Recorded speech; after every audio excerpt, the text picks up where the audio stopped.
Bokero, c'est le cas de le dire, en ce 25 du mois d'Elul, nous sommes aujourd'hui jeudi. Alors 25 du mois d'Elul, comme vous le savez, c'est une date très spéciale, c'est le premier jour de la création du monde. C'est le jour où Dieu crée le ciel et la terre aujourd'hui. Yom Houledet Samer pour la création, Mamash, Kaf Ebe Elul. Et nous sommes le 18, jeudi 18 du mois de septembre. Pour ce shiur qui nous est offert par la tzadika Sarah Abitbol, on remercie du fond du cœur. Shiur dédié pour l'élévation de l'âme de son cher papa, Chacham Yehuda Abitbol Ben Simcha Roach Hashem Tenachenu Began Eden Elyon Vechol Hashrovim Imo Bichlal Arachamim Vaselechot Dechin Yehi Ratzon Ben Omar Amen. Qui a tout contre les réformistes de la Torah au Maroc. Donc il y a peut-être tellement, elle a dû dire lutter, je pense que c'est le mot qui manque. Et, donc pour la jeunesse, qui s'est battue pour la jeunesse, qui s'est battue pour une Torah droite, que les enfants restent à la yeshiva, a fait énormément de choses pour la communauté juive de Marrakech, Chesed, Tzedaka, aide aux orphelins, respect du Shabbat. Baruch Hashem, il s'est battu pour l'honneur de Dieu, que son nom ne soit jamais oublié. Et aussi pour la Yeshua de Kol Am Israël, une longue vie, une santé, pour sa maman aussi, Chana Bat Mesoda. Aussi pour Michael qui a marié son fils cette semaine. Je souhaite. Et c'était bien. J'ai entendu parler. J'étais de l'autre côté en train de faire une troupa. Baruch Hashem. Donc beaucoup de bonheur pour ton grand-père cette année. Ça y est, Gazman, tu dors à côté d'une grand-mère. Hein? Sympa. Papi. Manedavar Manistadak. J'en profite en même temps pour bénir de tout mon cœur un souci. Quelque chose que j'ai vraiment pris à cœur, je ne sais pas pourquoi à ce point-là, mais vraiment un zivug gagoun pour tous les bnot Israël. Que chaque fille d'Israël, et peu importe son âge, Bezrat Hashem, qu'il y ait du respect, qu'il y ait de l'amour, qu'il y ait de la Torah, des mitzvot, que Bémet, Am Israël doit comprendre que tout tourne autour de la famille. Mais c'est un sujet que je voudrais partager avec vous plus longuement sur les conditions du couple. Mais ce n'est pas le cours d'aujourd'hui. Parce que je me rends compte qu'à la veille de Rosh Hashanah, ça explose vraiment dans beaucoup de familles. Ça explose. Il y a même des familles qui ne comptent pas passer les fêtes ensemble. Donc je trouve ça un petit peu dommage qu'on en arrive là. Beaucoup de colère, beaucoup de... Tov, on en discutera plus tard. En attendant, Toda Rabba à Sarah Abitbol, que chaque mot de Torah, Yalet Nishmato Shel Hashem Atov, Chacham Yehuda Abitbol Ben Simcha, Foach Lema, pour Chana Bat Mesoda, Am Israël, et on commence notre shiur. Dans la paracha de Nitzavim, on a même pensé pour tous nos otages, bien sûr, Kol Chayalum, Kol Saram, Tsukam, Kol Nega ou Machala, et une très grande bénédiction pour ceux qui nous soutiennent, particulièrement Shachem et Varech Etrem, ceux qui partagent nos shiurim. Shachem iten lachem kol mishalot librem lavodatot barach techatmu besefra chaim v'ashalom. Amen. Alors, dans cette paracha de Nitzavim, qui se lit toujours avant Rosh Hashanah, nous avons quelque chose de très significatif et qui répond à beaucoup de questions dans cette fameuse paracha. La question la plus connue des athées, les personnes qui se disent ne pas croire en Dieu, te disent toujours cette phrase, si justifiée et aussi stupide que son contenu, si Dieu existe, pourquoi le mal n'est-il pas anéanti? Il faut vraiment être quelqu'un de profondément vide d'esprit pour poser une telle question. Parce que si le mal était éradiqué dès qu'il agit, dès qu'il y aurait une guerre, ceux qui veulent la guerre meurent, tout le but du monde n'aurait plus aucune signification. Qu'est-ce qu'on aurait automatiquement annulé? Imaginez, ne serait-ce que chez nous les Juifs. Celui qui ne fait pas Shabbat, il meurt. Celui qui fait Shabbat, il vit. Celui qui prélève le maaser, il est multimilliardaire. Celui qui ne prélève pas, il est pauvre. Celui qui ne donne pas de la tzedaka, il n'a pas de bracha dans ce qu'il fait. Celui qui donne de la tzedaka, il réussit dans tout ce qu'il fait. Qu'est-ce qu'on a perdu là? Eh bien, le libre arbitre. Et ce monde est basé sur quoi? Sur le libre arbitre, enfin. C'est tellement bête à comprendre. Si Dieu intervenait dès qu'il y avait du mal automatiquement, et il intervient, on va voir comment. Bien sûr que Dieu intervient quand il y a du mal. Mais il intervient en laissant le libre arbitre, et on va le lire dans cette paracha, dans la Torah. Pourquoi nous, les Juifs, on n'a pas ce genre de questions stupides quelque part?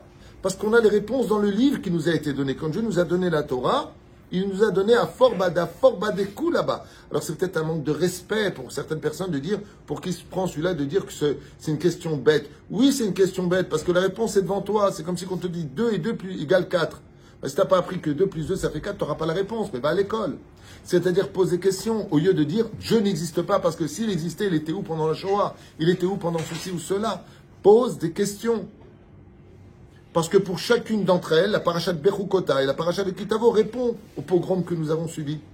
Elle y répond noir sur blanc.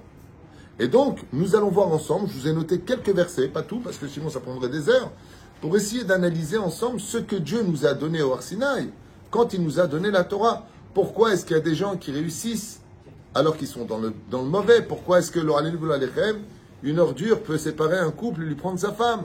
Pourquoi est-ce qu'un voleur, il va réussir son coup? Et pourquoi est-ce qu'il y a des guerres? Pourquoi est-ce qu'il y a des massacres? Alors si Dieu existe, le bon Dieu, où est-ce qu'il est? Vous connaissez cette phrase? On a prié, on a prié, on a prié, et pourtant il est mort. Vous connaissez cette phrase? Alors vous écoutez bien ce qui a marqué ici. Écoutez bien. Parce que le problème qu'on a, c'est que la nature de l'homme, c'est de voir tout comme étant un dû. Vous savez ça? Par exemple, tu as travaillé, tu es en train de faire une affaire, tu as une super idée. Hein. Pour toi, ça doit marcher, il n'y a aucune raison. Ça ne marche pas, tu es en colère contre Dieu. Tu as presque envie de lui dire, de quoi tu te mêles toi là-haut, tu te mêles de mes affaires? Pourquoi ça ne marche pas? Je suis énervé. Mais t'es qui d'abord, toi? Premièrement. Et deuxièmement, entendez bien ce qui a marqué ici. C'est-à-dire, tout le monde connaît très bien cette métaphore, qui est loin d'être une métaphore. C'est l'histoire du mec un jour qui monte sur le toit d'un building à New York. Ouais. Et puis malheureusement, il voulait voir quelque chose, la porte s'est fermée derrière lui. Donc il vient pour ouvrir, mais ça ne s'ouvre que de l'intérieur de la cage d'escalier. Pris de panique, parce qu'il est quand même maintenant prisonnier sur un toit, qu'est-ce qu'il fait? Eh bien, il veut attirer l'attention, que les gens lèvent la tête. Alors il prend une liasse de billets et il lance des billets comme ça pour qu'ils tombent. Des billets d'$1, de $5, de $20. Et les gens, ils ramassent les billets. Il n'y en a pas un qui lève la tête. Il voit qu'il n'a plus de billets. Qu'est-ce qu'il fait? Il ramasse les gravillons, les cailloux qui sont sur le toit et il les jette. Et là, par contre, tout le monde lève la tête. Ça veut dire, dès qu'on reçoit quelque chose de bien, on a du mal à lever la tête. Bien sûr qu'il y en a qui vont lever la tête. Mais on a du mal réellement à regarder d'où ça vient. On est juste content de trouver notre dû. Et dès qu'on soit des petits cailloux sur la tête, c'est toujours le bon Dieu. Asbon ire Bezrat Hashem, cet extraordinaire enseignement de Dieu lui-même, non même pas des commentateurs, qui nous sont donnés ici. Dans le chapitre Kaf Tet de la paracha de Nitzavim, vous êtes tous présents devant moi.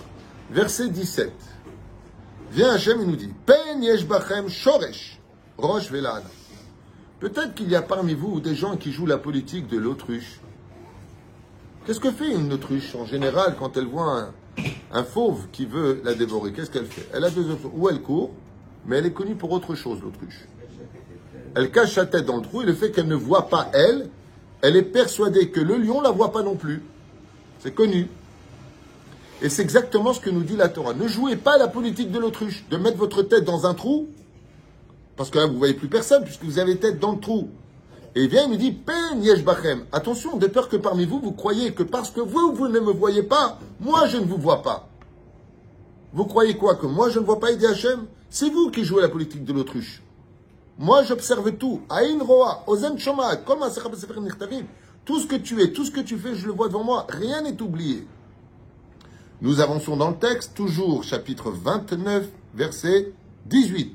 Un verset plus. Ve'itbarer bilvavo. Les morts. Et la personne s'auto-bénit dans son cœur en se disant en ces termes Shalom yeli.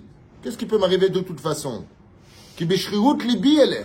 Car je suis mes pulsions de mon cœur et je fais ce que je veux. Les man sefot arava et atsemer. Et donc, qu'est-ce que vient nous dire la Torah ici? Quelque chose d'effroyable pour le libre arbitre. Ne dis jamais je fais ce que je veux. Tu ne peux pas le dire. Ça, c'est le chapitre qui suit, 18. Je vous le relis. Bilbarer bilvavo. Et la personne, comme rien ne lui arrive de mal, d'accord, il a fait maintenant du mal, il a menti, il a parlé des ralots de quelqu'un, il a agi mal vis-à-vis d'une débauche interdite par la Torah, et rien ne se passe. Rien ne se passe. Il vit avec un interdit à la maison, rien ne se passe. Il se touche avec sa copine, rien ne se passe. Il arnaque des gens, rien ne se passe. C'est ce qui est marqué dans la paracha. Ve'itbarer bilvavo. Vous entendez les mots qui sont utilisés? Et lui, il pense qu'il est béni dans son cœur, mais qu'il bénit, c'est lui-même qui se bénit. Pourquoi? Parce que rien ne se passe que j'en ai à faire. Voilà, je l'ai fait. Et alors, je vais très bien. Omer Po, les morts, en ces termes, Shalom Yeli. Et qu'est-ce qu'il dit? Shalom Yeli. De toute façon, il ne m'arrivera rien. Je retombe toujours sur mes pattes. Ki bishrirut libi alech. Car je suivrai uniquement ce que mon cœur me guide, me dicte de faire. Si tu dis mon cœur, ça veut dire quoi? Pas Dieu, mon cœur. Et qu'est-ce qu'il y a dans le cœur? Le bien et le mal. À gauche, le mal, à droite, le bien. Donc quand tu suis ton cœur, qui te dit que tu suis le bon côté? Ça me rappelle l'histoire de ce couple qui m'a demandé de les marier. Il y a 5-6 ans de cette histoire. Et je lui dis, pourquoi tu veux te marier avec elle? Il me dit, parce que je l'aime. Je lui dis, tu l'aimes? Moi aussi, j'aime le poisson cuit, bien ouvert, sur le grill, dans mon plat. J'aime ça, je peux même te dire, j'adore le poisson. Hein. Mais tu l'aimes de quel côté de ton cœur? Celui de droite ou de gauche? Du Yetzera Tov ou du Yetzera Ra? Il m'a dit, je ne sais pas. Je ne peux pas répondre, je ne sais pas. Je lui dis, quand tu sauras, tu reviendras me demander de te marier. Il m'a dit, comment je peux le savoir? Je lui dis, Yetzera Ra, il veut que des formes. Il veut que la beauté. Je sors mon petit caniche. Le Yetzera Tov, lui, quand il te demande de te marier avec quelqu'un, hein, c'est pour te dire que je compte être heureux dans ma vie, je vais me battre pour y arriver, je veux partager ce bonheur avec toi. C'est ça, aimer. C'est avoir à mes côtés pour le meilleur de ma vie. Je veux partager avec toi le bonheur que je vais vivre. C'est ça, être quelqu'un d'amoureux. C'est pas... t'as vu ma gonzesse, elle est belle. C'est pas ça. Ça, c'est pas aimer, ça. Ça, c'est s'aimer et utiliser les autres comme des médailles de réussite dans la vie. Enfin bon, c'est encore un sujet pour lui-même. On avance. On avance. Disent l'autre. Kaftet, toujours. Même chose. Yudtet, donc 17, 18, 19. Vous pouvez le lire vous-même dans la Bible. Paracha de Nitzavim, dans le chapitre 29, verset 19. Lo Yové Hachem, c'est lo achlo. Et là, ce verset-là, il fait peur. Lo Yové Hachem, c'est lo achlo. Qu'il ne s'imagine pas une seconde qu'il échappera à la justice divine et que Dieu lui pardonnera. C'est marqué dans le chapitre 29, verset 19. Lo Yové, ne commence pas à t'imaginer que parce qu'il ne se passe rien, il n'y aura rien. La seule différence qu'il y a, c'est que toi, tu es limité dans le temps, tandis que Dieu, lui, a tout son temps. Alors pourquoi il n'agit pas tout de suite? Pour te laisser agir. Pour te laisser le temps de faire tes chouvas. Donc si tu veux que rien ne se passe, tu peux le faire. Oui. Comment? Tu fais tchouva amitit be'ahava. Tu regrettes sincèrement. Aziva tachet. Tu laisses tomber la faute, comme le dit le Rambam. Tu regrettes cette faute. Tu prends l'avenir, Bezrat Hashem, dans tes mains en disant Hashem, maintenant je vais t'écouter. Lama, lo yoveo Hashem selo achlo. Et ce que je vous raconte, ce n'est pas une blague. Ce n'est pas une invention. Il y a une personne qui avait dit tranquillement, c'est une histoire qui m'a été rapportée par un témoignage. Ce que je vous raconte, c'est moi qui l'ai vécu. Une personne qui a refusé de faire tchouva jusqu'à la fin de sa vie, qui a dit de toute façon, qu'est-ce qui peut me faire Dieu? Ce sont ces mots. Pendant les 7 jours de deuil, il ne s'est rien passé. Pendant le mois, il ne s'est rien passé. Au 31e jour, sa femme rêve de son mari décédé dans un état qui l'a fait hurler comme un cauchemar. Il était brûlé de partout, esquinté de partout. Hashem Yishmor Virachem. Et il lui a dit, je t'en supplie, j'ai le droit de m'adresser à toi parce que j'ai fait une seule mitzvah qui a plu à Dieu vraiment dans le monde d'en haut. On m'a donné la permission de venir te voir et de te demander de faire tes chouvas, et les enfants doivent faire tes chouvas. Je souffre trop. C'est une femme qui m'a raconté son rêve, ce que je vous raconte. J'ai parlé avec les enfants, j'ai donné des consignes à cette femme. Quelques mois passent et la femme m'appelle au téléphone pour me dire qu'elle a rêvé de son mari, que de le voir dans la pénombre, elle l'a vu dans un endroit beaucoup plus gris clair. C'est-à-dire, il remontait vers la lumière, petit à petit. Ne crois pas qu'après la mort, rien ne se passe. Ne crois pas que Dieu a oublié quoi que ce soit. C'est ce qui est marqué dans la Torah. Lo yové Hashem selo achlo. Ne pense pas une seconde que Dieu te pardonne, ça ne se passe pas comme ça. Sauf si tu as fait tchouva. Sauf si tu regrettes. Sauf si tu arranges les choses. Tchouva be'ira, tchouva be'ava, ou tchouva be'simcha, ou tchouva be'ezrat Hashem, be'kavod Hashem. Mazek Vod Hashem, c'est la plus haute teshuva de tous. La tchouva de Vod Hashem, c'est celui qui dit, mince, j'ai trahi mon roi, j'arrête. Pour toi, Hashem, en ton honneur, j'arrête tout. C'est pas pour mon monde futur, c'est pas parce que j'ai peur d'aller au Guéhinam. On a intérêt à avoir peur, mais c'est pas pour ça. Je le fais pour toi, Hashem, pour honorer ton nom. Donc je m'oublie moi, donc j'ai plus de question de je veux pas, j'ai envie, j'ai pas envie.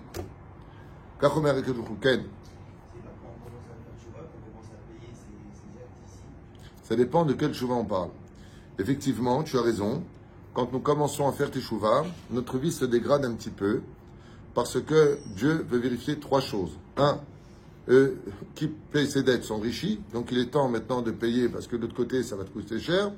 Deuxièmement, si tu fais teshuva et que rien ne se passe, tout s'améliore, tout le monde va faire teshuva. La question, c'est de voir si ta teshuva est sincère. Donc la personne dit, tu sais quoi, Hachem, j'arrête, je fais teshuva. Sa vie se dégrade. Il dit, attends, je comprends pas. Quand j'étais pas dans la Torah, j'étais pas shomer Shabbat, j'étais bien. Maintenant que tu shomer Shabbat, maintenant que ceci et cela, ça va mal. Oui, c'est pour voir si vraiment tu tiens. Tu tiens pas par intérêt, tu tiens par amour pour Dieu. Et pourquoi tu as des épreuves quand tu fais teshuva? Par amour pour Dieu. Parce que si tu fais teshuva par amour pour Dieu, les avérotes que tu as fait deviennent des srouillottes. Ça veut dire les péchés deviennent des mérites. Parce que tu fais teshuva be'ahava. Tu restes adhéré à Dieu. Et la troisième chose, on revient à ce qu'on a dit tout à l'heure. C'est que si tout celui qui fait teshuva, sa vie s'améliore, on annule automatiquement le libre arbitre. Mais l'autre, qu'est-ce qu'il dit? Regarde, toi, tu as fait teshuva, qu'est-ce que tu as de plus? Ouais, tu as des dettes, ça va pas avec ta femme, tes enfants, ils te respectent pas. Tu sais, tu connais les chiens qui aboient. Voilà, tu comprends. Résultat, on est obligé de vivre dans un espace pour laisser à ce vide la place de la Emouna. S'il n'y a plus besoin d'Emouna, il n'y a plus de mérite. Si j'y crois pas, j'y adhère pas, j'ai plus de mérite. C'est-à-dire, Shimon, de la tchouva. Il y en a d'autres. Hein. Et donc, la suite du verset, elle est extraordinaire, parce que je suis un peu peiné de le lire, mais Dieu va se justifier. Et regardez bien les mots qui sont employés. Chapitre 29, verset 19. Lo yove Hashem seloach lo. Ne t'imagine pas que Dieu a oublié ou qu'il te pardonne si tu n'as pas réparé. Kiaz yeshan af Hashem, car monte la fumée de la colère divine contre toi. Et là, d'un coup, rappelle-toi Kema apechatz dom va amora adma vetzivion. Otzvoim. Je répète. Qu'est-ce qu'il nous dit à Kadosh Baruch Hu?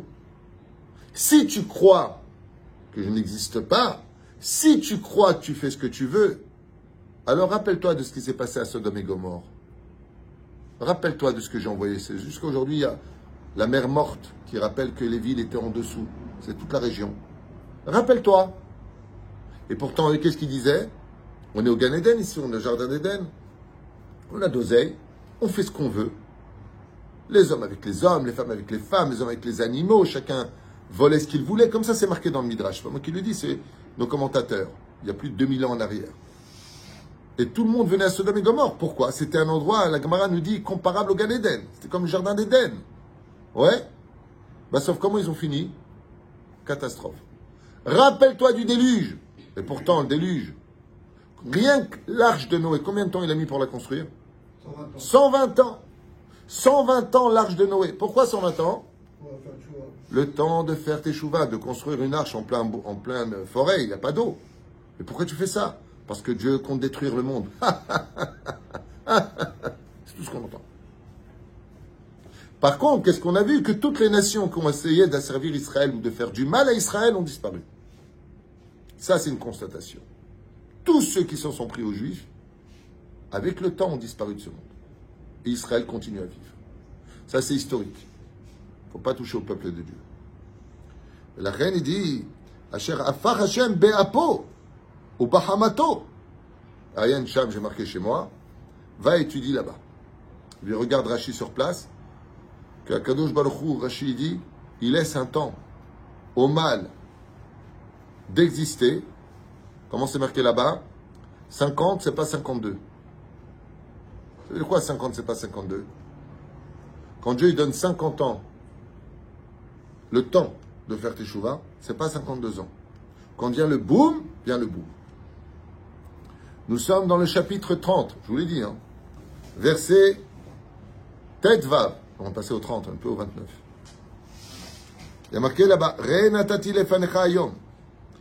Vois, j'ai mis devant toi aujourd'hui, et achaim ve'et atov, la vie et le bien, ve'et amavet ve'et ara, la mort et le mal. Et alors? Et il dit, dans le chapitre 30, verset 19, Achaim ve'amavet natati lefanecha, haberacha ve'aklala. Il continue toujours avec ces mêmes avertissements. La vie et la mort, je les ai mis devant toi. La bénédiction et la malédiction sont aussi devant toi. Ubaharta bahaim. Et je te demande de choisir la vie, donc le bien. Les ma'an tirye ata vezar acha, afin que tu continues à vivre toi et ta descendance. De quoi nous parle exactement cette paracha de Nitzavim? Elle nous parle, c'est la paracha qui parle le plus de toute la Torah, de l'absolu libre arbitre. Cette paracha répond à toutes les questions des personnes athées qui te disent, si Dieu existe, pourquoi il a laissé des guerres, pourquoi il y a des enfants qui crèvent de faim, pourquoi? C'est marqué dans la Torah, et tu verras tes enfants mourir de faim si tu ne fais pas ce que je te demande. C'est marqué dans la paracha de Bechukotai qui clôture le livre des Lévitiques. Le Créateur du monde nous dit dans cette paracha, arrête de me prendre pour un pigeon. Arrête de croire que je suis un pigeon. C'est pas parce que je suis humble que tu dois prendre ma gentillesse pour de la faiblesse. C'est pour ça qu'à Rosh Hashanah, les livres de la vie et de la mort sont ouverts. Et que ce que nous faisons aura des répercussions sur nos vies ou celles de notre descendance. Lecha uzar acha, ta descendance. Donc Dieu, il est en train de te dire, quoi, je comprends pas, je te laisse le temps, je te laisse le temps. L'histoire d'un patron qui a observé par ses caméras cachées dans sa boutique que son vendeur lui volait de l'argent. Il se rappelait à chaque fois que quand il avait embauché il y a 3 ans, c'est parce qu'il était à la rue. Après, il a dit, bon, il n'a pas eu de père pour l'éduquer. C'est pour ça qu'il met la main à la caisse. Alors je lui parlais. Et d'année en année, j'étais en train de lui dire, tu sais, j'ai confiance en toi. Si tu as besoin de quoi que ce soit, demande-moi. T'as entendu parler de telle boutique, il a été renvoyé parce qu'il a volé de l'argent dans la caisse? Il lui lançait des mises en garde, des allusions. Et la femme, elle lui a dit à son mari, propriétaire du magasin, qu'est-ce que tu comptes faire? Il lui a dit, je lui laisse jusqu'à Pessah. Je lui laisse 2 mois. Je vais encore lui parler. Si je vois qu'il n'arrête pas de voler, je le renvoie. Ainsi fait exactement Akadosh Baruch Hu. Dieu, il est justice. Hachem ou Elohim. Vient la Shrina, qui est comme la maman, qui dit, alors qu'est-ce qu'on fait? Oui, le pauvre, regarde comment il a été éduqué, il n'a pas l'habitude, il est nerveux, il est ceci, il est cela. Qu'est-ce qu'il fait Hachem? Il voit tous les jours la caméra de ce qu'on fait. Et Akadosh Baruch Hu, il dit, bon, allez, je lui laisse encore jusqu'à Aleph Betishri. Bon, sa femme lui dit, la Shrina, elle dit à Akadosh Baruch Hu, ouais, mais le pauvre, tu sais, il a vécu à la rue, peut-être qu'il a peur de manquer, c'est peut-être un traumatisme. Bon, je laisse jusqu'à Kippour. Peut-être qu'il manque d'amour. Bon, je vais le prendre dans les bras, c'est la fête de Soukot. Mais il va falloir qu'on règle un jour le problème, il n'arrête pas de voler dans la caisse. Bon, à Hoshana Rabbah, on décidera de ce qu'on fait de lui. On le renvoie ou on le garde. Mais cette fois, on le prévient. Arrête de voler, et donc on ne le met plus à la caisse, tout simplement. On va trouver une solution alternative. Mais si avec tout ça, il continue, alors on essaiera de lui éclairer le chemin. C'est pour ça qu'en réalité, toute la fête de Tishri se termine le dernier jour de Hanouka. On va essayer de lui éclairer son chemin, c'est la fête de Hanouka. Parce qu'il a été happé par l'obscurité et de ne pas voir où il mettait ses pieds. Si vous savez combien ce cours est important. Alors bien sûr, je vous présente mes excuses pour les mots employés, stupides, mais c'est réellement stupide quand tu étudies la Torah, mais on ne peut pas être plus clair que ça. La parole de Dieu ici, elle est tellement claire qu'on ne peut pas être plus clair que ça. C'est fou. C'est comme si que je viens travailler chez toi, il y a marqué là-bas 3 retards, t'es renvoyé. Et je viens de te voir après 3 retards, je te dis, mais pourquoi tu me renvoies? Je croyais que tu n'en avais rien à faire. Non, c'est marqué 3 retards, pas premier retard. C'est clair, non? Je ne comprends pas. On ne sait pas lire les panneaux, on ne sait pas lire le code de la vie. C'est clair. Et je finis. Chapitre 30, verset 20. Un chapitre après. Léa va et Adonai Elohecha. Et l'Éternel, ton Dieu, te demande de l'aimer. Lishmoa bekolo, d'écouter sa voix, ou l'dof kabo, et d'adhérer à lui. et non pas à toutes sortes de réseaux sociaux qui veulent t'influencer ou la folie de ce monde.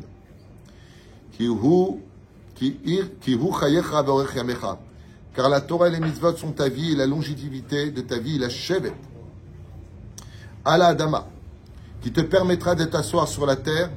Asher nishba Adonai la votecha la Avraham, Yitzhak ou Yaakov, la tête la M, comme il l'a juré à Avraham, Yitzhak et Yaakov, de nous donner cette terre. Donc ici, pour finir la paracha de Nitzavim, de quoi exactement dépend le fait de vivre en Israël, sur cette terre, pour qu'on arrête de nous casser les pieds sur la légitimation d'Israël sur sa terre? De quoi ça dépend? D'adhérer à Dieu, de faire la Torah et les mitzvot. Donc qu'est-ce qui donne la force à nos ennemis de nous esquinter, de nous critiquer, de nous isoler? Le fait de ne pas faire la Torah et les mitzvot. C'est marqué ici, dans cette paracha, juste avant la fête de Rosh Hashanah, qui arrive à grands pas, pour nous faire comprendre que, tout comme à Rosh Hashanah, d'ailleurs, c'est le seul jour de l'année juive où on se rend compte que, mince, maintenant Dieu, il nous regarde, c'est sûr, puisqu'il nous juge à Rosh Hashanah. En réalité, Dieu nous juge tous les soirs. Et la meilleure façon d'échapper au din de Rosh Hashanah, c'est de s'auto-juger avant que. C'est l'histoire d'un père qui rentre, qui a entendu que son fils s'est très mal comporté. Donc il s'assoit comme ça. Son fils s'est très mal comporté. Et le père, il est en train de réfléchir quelle punition il peut lui donner pour le réveiller et lui faire réaliser, au niveau de sa conscience, que c'est pas bien ce qu'il a fait. Il voit son fils en train de réfléchir. Il dit, à quoi tu penses, très énervé? Il lui dit, papa, j'ai très mal agi, je suis en train de réfléchir pourquoi j'ai agi ainsi et quelle punition je pourrais me donner par rapport à ce que j'ai fait. Alors son père lui dit, bah viens ici, on va réfléchir ensemble. Et là, le père, comme il voit qu'il a compris, son esprit s'est réveillé, il lui dit, non là tu vas trop loin, non c'est trop dur. C'est ce que dit Rabbi Nachman. Rabbi Nachman, il dit, tout celui qui fait son mishpat tous les jours, demande pardon, qui reconnaît qu'il a eu tort et autres, à tout il dit, bon, t'es trop dur avec toi-même. Donc il va t'alléger. Mais si tu viens et tu dis, bon, de toute façon, mon père, j'en ai rien à faire de ce qu'il pense, je peux penser ce qu'il veut, alors sache une chose, que la décision peut être dramatique et que tous tes projets peuvent s'effacer. Parce que Dieu tient les clés de toutes tes solutions dans la main, pour le meilleur comme pour le pire. Donc tu as intérêt, quelque part, à faire teshuva, ou par crainte, ou par amour, ou par joie, ou par respect. Et dans tous les cas de figure, Yud Kevavke, c'est les cas de Déot, dans tous les cas de figure, Kedai de l'Arzor Bitshuva. Pas simplement au niveau personnel et au niveau national, en espérant, Bezrat Hashem, que Dieu fasse un grand miracle, qu'on puisse accueillir tous les Juifs de France, en Eretz Israël, qu'on puisse accueillir tous les Juifs des États-Unis, qui est le kibbutz Galuyot, non pas pour des questions de sécurité et d'insécurité, mais tout simplement parce que la plage de Sal Juif aujourd'hui, c'est de revenir à sa source, comme c'est marqué ici, dans la paracha du Tzadim, je le relis, c'est pas de moi, bien sûr, afin que tu puisses t'asseoir sur cette terre que j'ai juré de donner à tes pères, Abraham, Yitzhak et Yaakov, la tête, la hem, de leur donner à eux. Et pourquoi je parle de cette teshuva si importante? Parce qu'il y a aussi la teshuva nationale, puisqu'il y a 2000 ans derrière, on a fauté ici en tant que peuple, et la teshuva nationale ne peut se vivre que sur cette terre. Revenir là où on a fauté pour demander pardon. Comment? Par le fait de s'entraîner les uns les autres. Baruch Adonai Leolam. Amen. Amen.